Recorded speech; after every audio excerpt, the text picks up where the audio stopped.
Welcome to Gowri's home. இன்னைக்கு நாம் உடச்சி ஊற்றுன முட்டை குழம்பு எப்படி செய்யறது அப்படிங்கிறது தான் நாம் பார்க்க போகிறோம். இந்த முட்டை குழம்பு வந்து சப்பாத்தி, சாப்பாடு, இட்லி, தோசை எல்லாத்துக்குமே ரொம்ப நல்லாயிருக்கும். வாங்க பார்க்கலாம்.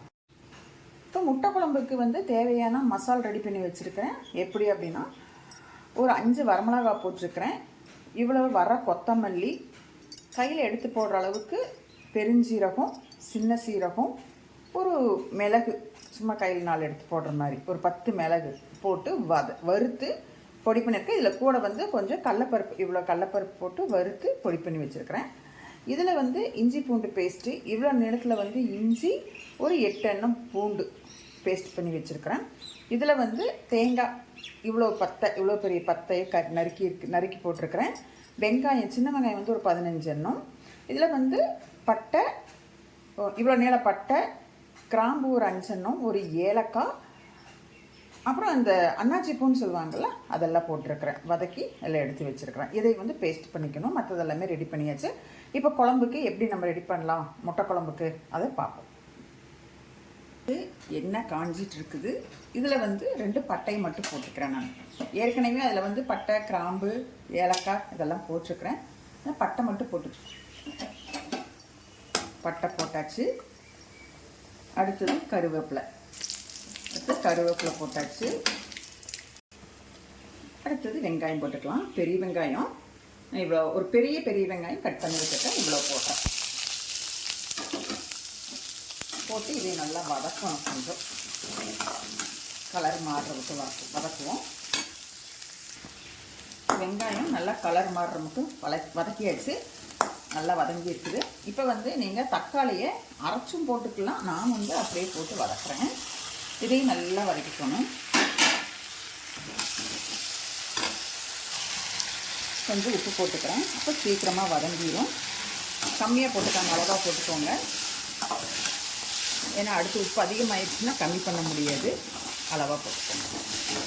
அடுத்தது நல்லா சுருளை வதங்கிட்டு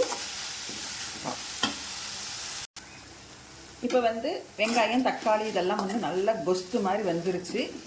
இப்போ வந்து கொஞ்சம் நம்ம இஞ்சி பூண்டு பேஸ்ட் அப்படியே ஊற்றி வதக்கலாம். நல்லா அந்த வாசம் போகணும், பச்சை வாசம் போகிற வரைக்கும் வதக்கிக்கலாம். இப்போ இதில் வந்து கொஞ்சம் மஞ்சத்தூள் போட்டுக்கலாம். அதையும் போட்டு அப்படியே வதக்கிக்கலாம். இப்போ வந்து பச்சை வாசம் போயிடுச்சு இஞ்சி பூண்டில். இப்போ நான் வந்து அரைச்சி வச்சுருக்கிறேன் அந்த மசால் பொடியை போடுறேன். வரமிளகாய், மல்லி எல்லாம் போட்டு வறுத்தோம் இல்லையா, அதை போட்டு அப்படியே 2 பெரட்டி விட்டு கொஞ்சம் தேவையான அளவு தண்ணி ஊற்றிக்கணும்.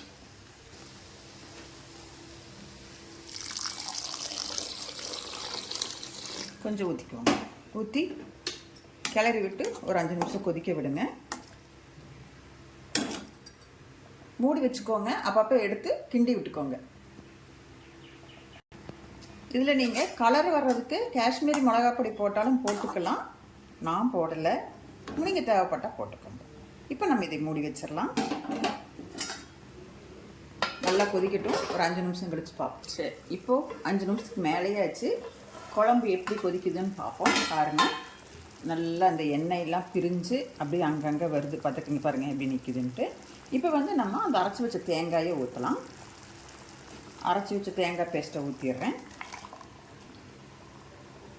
தேங்காய், வெங்காயம் இதெல்லாம் சேர்ந்தது தான். தேங்காய், வெங்காயம், பட்டை, கிராம்பு, ஏலக்காய். உங்களுக்கு அப்படி தேங்காய் வேண்டாம் அப்படின்னா தேங்காய் மட்டும் விட்டுட்டு மற்ற பொருளெல்லாம் சேர்த்து நீங்கள் ஊற்றிக்கலாம் குழம்புல. எங்கள் வீட்டில் நாங்கள் தேங்காய் சேர்த்திக்குவோம், அதனால் நாங்கள் ஊற்றிருக்கிறோம். இப்போ இது கொஞ்சம் நேரம் கொதிக்கட்டும். அதுக்கப்புறமா பார்ப்போம். இப்போ இதில் உங்களுக்கு தேவையான அளவு தண்ணி ஊற்றிக்கோங்க. கெட்டியாக வேணால் கெட்டி, கொஞ்சம் தண்ணியாக வேணால் தண்ணி. இது ஒரு 5 நிமிஷம் கொதிக்கட்டும், பார்க்கலாம்.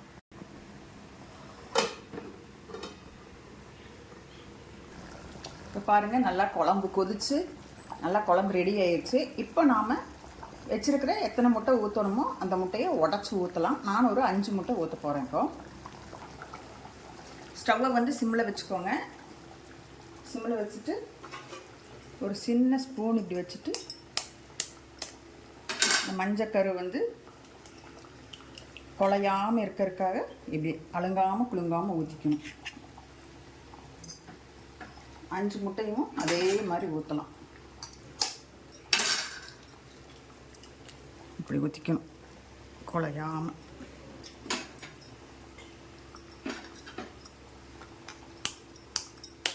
மெதுவாக உடைக்கணும்.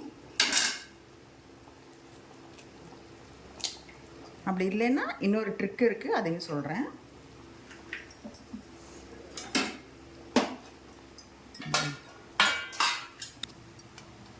பாருங்கள், நீங்கள் அது இதாயிரும், கரைஞ்சி போயிடும் அப்படின்னு நீங்கள் நினச்சிங்கன்னா இந்த மாதிரி உடச்சி ஒரு கரண்டியில் இப்படி ஊற்றிக்கோங்க. அந்த ஓடை எடுத்துருங்க.